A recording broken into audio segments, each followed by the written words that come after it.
అయ్యండి బగారా రైస్ కూడా అయిపోయింది.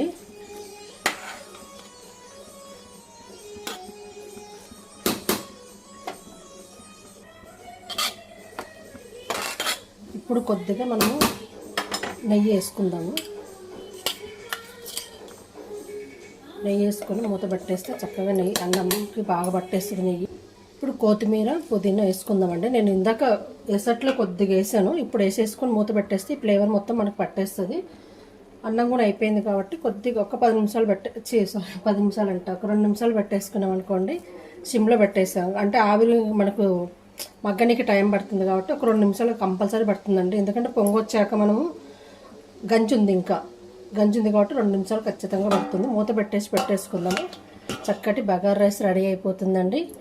చికెన్ అయిపోయింది చూపించాను కదా ఇందాక, గోంగూర చికెన్. దా కాంబినేషన్లోకి ఈరోజు అయితే బగారా రైస్ చేస్తాను.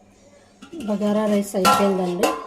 మనకు కొత్తిమీర పుదీనా ఎక్కువ వేసాం కదా, ఎక్కువ అయిపోతుంది అనుకుంటాం కదా, ఏమవ్వదండి, కరెక్ట్గా సరిపోయింది. అన్నం కూడా చక్కగా మగ్గిపోయింది.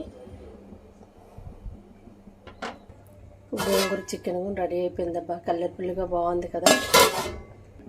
రండి బగారా రైస్ గోంగూర చికెన్ తిని పెడదాం. ప్లీజ్ నచ్చితే లైక్ చేయండి, షేర్ చేయండి, కామెంట్ చేయండి. మీరేం వంటలు చేశారు? ఈరోజు సండే కదా, ఇంకా మిగతా ఐటమ్ అయితే అవుతూ ఉందండి. అదే రైతా కూడా చేస్తున్నా కొంచెం, అది కూడా అయిపోయింది. గోంగూర పచ్చడి కూడా రెడీ అవుతుంది.